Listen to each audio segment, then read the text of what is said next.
Welcome to the Gene Policini Center on the campus of the Rochester Institute of Technology, where tonight the Tiger faithful hopes to break out the brooms. It is game 2 of the Atlantic Hockey quarterfinals between RIT and Mercyhurst, as the hometown Tigers will look to complete the sweep of the Lakers and advance to next weekend's semifinal round. RIT will have that opportunity tonight, thanks in part to number 15, Adam Jeffrey, the freshman from Leamington, Ontario, scored his first 2 collegiate goals last night, including what proved to be the Game 1 clincher for the Tigers. Good evening, I'm Kevin Roach, and welcome to RIT Hockey Pre-Game Live. Well, even though RIT is the top seed and Mercyhurst is the 8th seed, we knew this series would be tight, especially considering what took place in the regular season. The Lakers beat RIT in a shootout in their first meeting, while the Tigers narrowly escaped with a 1-0 victory in the second and final meeting between these two programs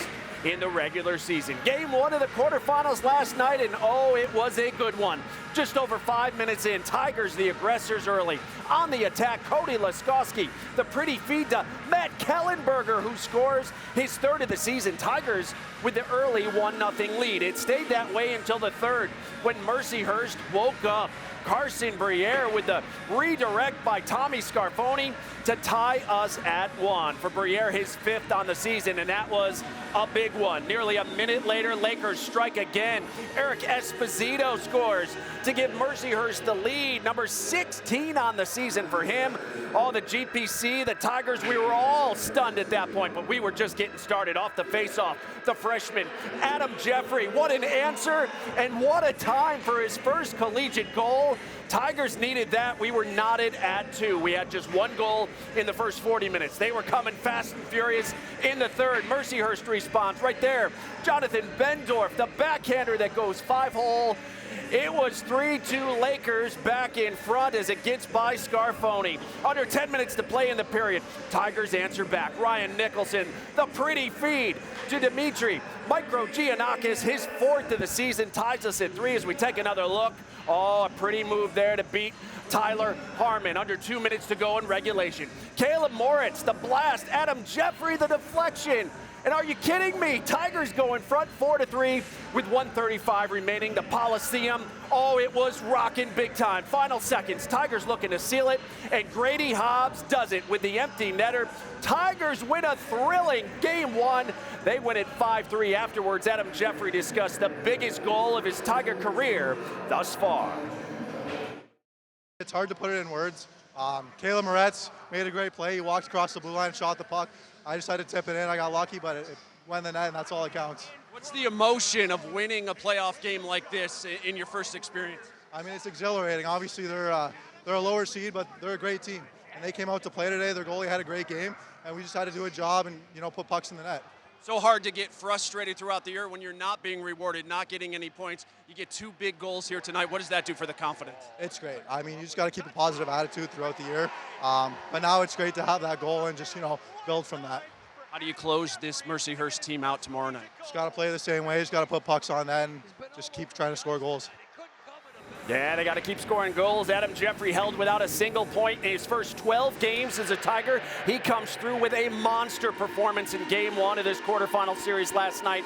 RIT put up a season-high 52 shots on goal, the most in a game since October of 2016. They led in face-off wins as well, 38-22. How about Dimitri? Micro Giannakis, a goal and an assist, recording his 3rd multi-point game of the season. And now the Tigers 23-11-1, which is tied for the 2nd winningest season in the Division I era. As far as the Atlantic Hockey postseason goes, RIT now 19-8 in 27 quarterfinal games since entering the league. And tonight, they'll have a chance to close this series out. As always, we've got both sides of the story for you. We begin with RIT head coach Wayne Wilson, who's with our John DeTulio. All right, Kevin, thanks so much. What's great about playoff hockey, you never know who's going to be the star. Last night, Adam Jeffrey didn't have a goal or an assist all year. Comes up big last night, Wayne. Talk about, is this what you kind of envision? I know Adam started the year hurt, but is this kind of what you envision from number 15? Yeah, well, you're hoping everyone can contribute, and he was in a lot of different ways. I thought he was very dependable defensively, so that gets his foot in the door to be in the lineup that if you're not going to score goals, you're going to be able to defend and make good, smart plays and manage the puck well, and he was doing that, and he's got a very good shot, and he's stuck with it. He's a very conscientious player, and last night he was rewarded for his hard work, and you never know when it's going to happen, but it came at a great time. Last night there were a lot of unsung heroes. I mean, you win a game, a playoff game, where your top two lines did not score a goal. Yeah, and that's kind of been the way it's been all year for us. We've had contributions from so many different people, and you see Bootsy there. He's been contributing. Petrucci just anchoring that line, and last night it was Adam Jeffrey's turn. But defensemen scoring that aren't your two top defensemen scoring defensemen. So we are getting contributions from a lot of people, and I think that's important to have. When you've got some depth, you've got to be able to use it because it's not always going to be clicking, and that's why you don't want to be a one-line team or a one-player team. You want to have contributions from everyone. You look up at the stats. You're dominating, but you look up at the scoreboard. What was the mood? You guys were down 2-1 in the third. Yeah, we didn't really get rattled. I mean, I think we've been in some of these situations throughout the year, and we've been able to come back, and we were really happy with the way we played two periods. There are not many mistakes. We did make some, but they didn't hurt us at all, and we created a lot of offensive opportunities.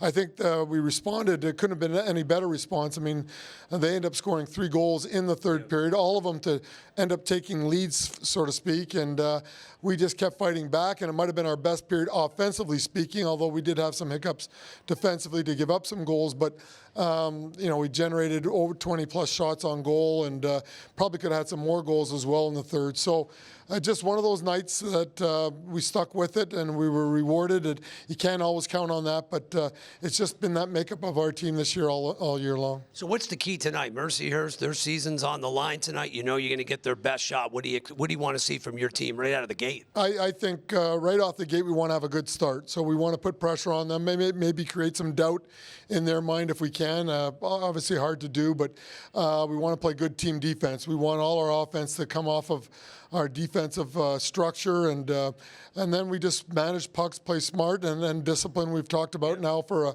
a couple of games here. Again, not taking a lot of penalties last night, I think are all keys for us, and we've got to want to win as bad as they want to stay alive, and it's a battle of wills here, and our will's got to be greater. Although I like talking to you, I don't want to have to interview you tomorrow. Yeah, I'm hoping not to see you tomorrow either, John, if we can avoid it. But it's going to be a tough, hard-fought game, and that's all I know, and we're hoping to be on the winning side of it. All right, that's head coach Wayne Wilson. All the best tonight for the Tigers for a preview of Mercyhurst. Let's send it over to my broadcasting partner, Gene Battaglia. Gino? All right, thanks, Johnny, here with Mercyhurst head coach Rick Gotkin. 2 different sort of games last night. What was the difference for your team in the third period, Rick? There was really nothing by design, but, I thought the first 2 periods were really even, and then obviously we got off to a really good start in that third period there with the 2 quick goals, and then, it kind of opened up, I thought it was a typical playoff kind of atmosphere game, and I thought the third period felt really like overtime. Certainly it did, right down to the end. To 52 shots, though, I'm sure you're not happy about that. Anything you can do to kind of correct that tonight? Well, you know what? RIT generates lots of shots, which is a good way to play. And, we don't shoot the puck that much, and I wish we did. But at the end of the day, I just think we have to take care of the puck a little better. And I think we just have to be above more pucks as we're in the offensive zone. Well, you do have a goaltender we learned last night that can certainly steal a game for your team. Yeah, you know what? He's been good all year. We always ask him, all our goaltenders, to give us a chance, and that's really all he could do. And, Tyler gave us that chance last night, and he'll have to give us another chance here tonight. Rick, we always appreciate your time. Good luck here tonight. Thank you very much. That's Mercyhurst head coach Rick Gotkin. Kevin, as we send it back to you. All right, Gino, thank you so much. Meanwhile, every higher-seeded Atlantic hockey won last night, so the top 4 entered the day with an opportunity to advance. That includes 3-time defending champion AIC. The Yellow Jackets hosting Holy Cross in Game 2 this afternoon from Springfield, Massachusetts. AIC had a 2-1 lead after 2, but the Crusaders, they came alive in the third as Matt Guerrera scores on the power play to tie things at 2. Holy Cross played like a team on the verge of elimination as Matt DeBoer gives the Crusaders the lead with just over 8 minutes to play. They were feeling it because just 58 seconds later, they'd strike again. Liam McClinsky, his second goal of the series. Holy Cross forcing a Game 3 tomorrow with a 4-3 victory over AIC. So the Crusaders force that decisive Game 3 tomorrow afternoon in Springfield, Massachusetts. Other lower seeds trying to stay alive tonight, including Mercyhurst, Niagara at Sacred Heart, and Army hoping to keep their season going. They face Canisius at Harbor Center in Buffalo. That comes up at 7:30. Well, still to come on Pregame Live. If you're just joining us, don't worry. We'll look back on last night's thrilling Game 1 victory for the Tigers. Plus, it was the home opener for the RIT women's lacrosse team. We'll show you how they fared on a wintry afternoon against crosstown rival Nazareth. But first, it's back to hockey, where tonight, Captain Andrew Petrucci and company look to advance to the conference semis for the second consecutive season. The Toronto native joins our John DiTullio live ringside next as our postseason coverage rolls on from the Gene Policini Center here at RIT. It's Game 2 of the quarterfinals between the Tigers and Lakers at 7:05. This is Pregame Live.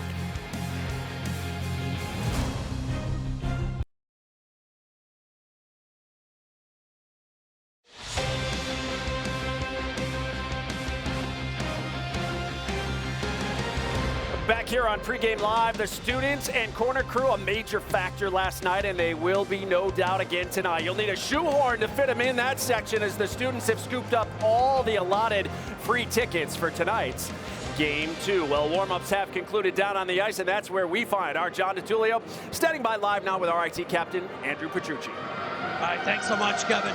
Andrew, when you look at last night's win, talk about the mood of the team. You're dominating the stat line. You look up and you're down 3-2. What was the mood on the bench? I think we were the exact same. We had the exact same mindset as the start of the game. We were just relaxed, and we were very confident that we were going to win that game. And it was a night where there's a lot of unsung heroes. Adam Jeffrey comes up big. Your top two lines don't score, but talk about the night Adam had. You had a big assist, but talk about his night last night. Yeah, he had a couple big goals. It was really nice to see that. It's just nice to see him score big goals in big moments like that for us. He's a hell of a kid, a great player, and we're looking forward for him to score some more goals going forward. You know you're going to get Mercyhurst's best shot tonight. It's a desperate team. What's the key tonight for you and your guys? I think the key is the exact same as we've always played them. Just get behind their blue lines and play hard on the forecheck, and then minimize turnovers because they're a very good team off the rush. So if we can do that, I think we'll be very successful. Nobody wants to be here tomorrow night, correct? No, we're finishing it off tonight.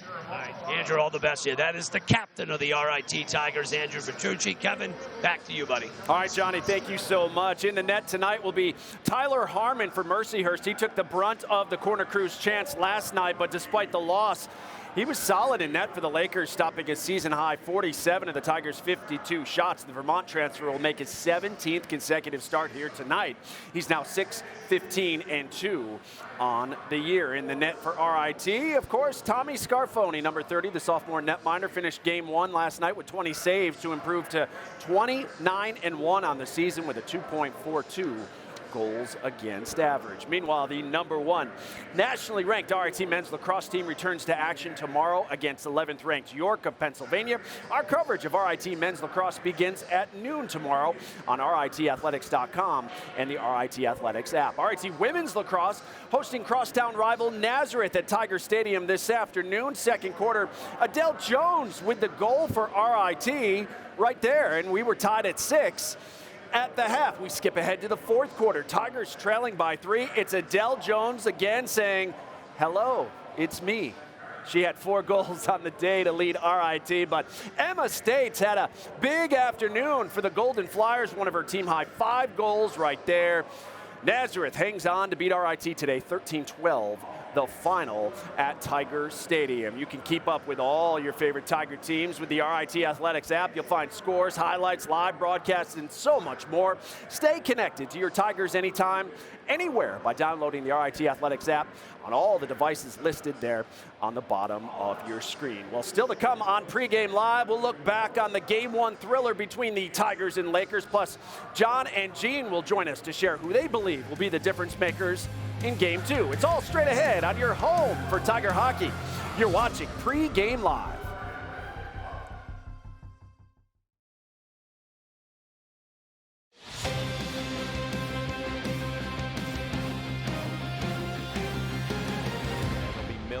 Trying to hold it in. Esposito off to the races. Esposito looking to go in. Shot scores! Mercyhurst takes the lead.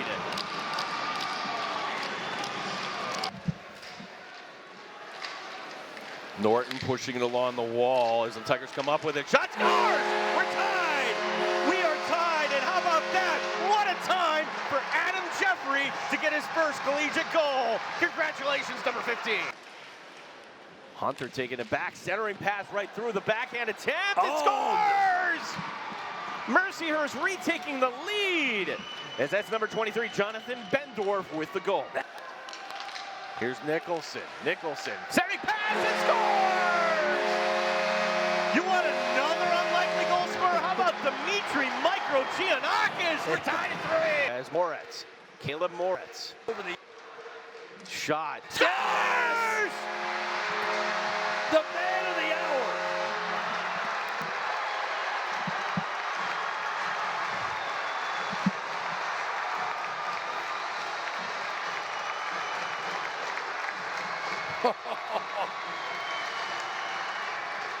John, it's deflected in front. Moritz with the shots, and it goes off of the stick of Adam Jeffrey, 4-3 RIT. Adam Jeffrey has been all over the ice tonight. Tyler Mahan shipping it ahead. Can the Tigers do the honors? Here's Hobbs, 14 seconds. Yes! Oh yeah, ball game as the Tigers took Game 1 over the Lakers. So here's a look at the playoff picture in Atlantic hockey. As we showed you earlier, Holy Cross beating AIC today 4-3 to tie that series at 1. Sacred Heart can close out its series with Niagara tonight. Last night, the Pioneers' Luke Lush stopped 33 of 34 in the net to secure Game 1 victory for the Pioneers. In the 4-5 matchup, Canisius had 5 different goal scorers last night in their 5-2 victory over Army. They can eliminate the Black Knights with a win at Harbor Center tonight as we welcome you back inside the Gene Policini Center here at RIT, where you're watching RIT Hockey Pregame Live, presented by Taylor the Builders. Getting you set for Game 2 between the Tigers and Lakers. Puck drop set for 7:05. Well, the Tigers certainly got a scare in Game 1 as they had to battle back from 1-goal deficits twice in the third before Adam Jeffrey put them ahead for good, securing the Tigers a 1-0 series lead. As we bring in John and Gene, and guys, it's the playoffs. You don't get style points. It's about surviving and advancing at this stage of the season. Yeah, no doubt, Kevin. Good evening to you. And John, absolutely, I love the way the Tigers fought back after having a little adversity. Use the R word. They were resilient last night. Even talking with Wayne before we hit the air, using that very word, he goes, it's a different team than we've had in the past. They didn't panic. They stuck to the game plan. And unsung heroes, that was the storyline last night. Tigers able to get the victory, more importantly, grab a 1-0 series lead. 52 shots on goal last night. Is there anything Mercyhurst can do differently here tonight? It's a great question. Mercyhurst, I think, has to take more chances offensively. I don't think they can. Last night, they kind of sat back. I think if you're Mercyhurst, they've got to take chances tonight because we saw them trying to use that rope-a-dope last night, but the Tigers still took them apart. I think Mercyhurst has to get back to playing their game. That's up and down, run and gun. Yeah, as our players to watch tonight, Mercyhurst always has playmakers. Our player to watch for the Lakers tonight, Carson Briere, had a great look in front last night, John. He's got to play a role here tonight. Dangerous player, absolutely had that redirect, kind of a spark on that top line for the Lakers. They've got players. They've got goal scorers. Last night, their offense was really neutralized for 40 minutes. It came alive in the third. Number 6, in fact, the Lakers need to start fast tonight, and it starts with Carson Briere. Yeah, the son of former Buffalo Sabre, Daniel Briere. As far as our RIT player to watch tonight, no surprise who we're going to select. And really for people on the outside, it might have been a surprise that Adam Jeffrey came up big, but John, Wayne Wilson and the staff love this kid. Love him. He started the year, he was injured, he had the Achilles injury. Wayne goes, wait till he gets stronger, gets in the weight room. They are expecting big things from Adam Jeffrey. He's 6'5". This is untapped potential at this point. Number 15 kind of pulled back. They pulled back the curtain last night of what the possibilities can be for the future of RIT. And then number 15 was dynamic last night. Wayne goes, that's kind of what we're expecting to him to do as we move forward with RIT hockey. Here's your fun fact, John. Entering today after no goals in the regular season, Adam Jeffrey leading the Atlantic Hockey playoffs with 2 goals this postseason. What do you have, 5 shots all year? I mean, it's incredible. Where he came out of nowhere last night. Top 2 lines did nothing. That 4th line was sensational for the Tigers last night. Yeah, Kevin, we'd all love to wrap this up here tonight. Yeah, we would. Yeah. And Liam McClinsky is going to argue that point. He scored today, so he's got 2. But he's already played game 2. So no. So therefore, points per a game, I'm still going to give it to Jeffrey. You're still going to give it to Jeffrey. He'll take it too, and it was a big 2 last night for the Tigers, guys. Thanks so much. We're looking forward to the call coming up at the top of the hour. If the Tigers are fortunate to move on and advance either tonight or tomorrow, we'll tell you when you can get your hands on tickets for next weekend semifinals. You're watching Pregame Live.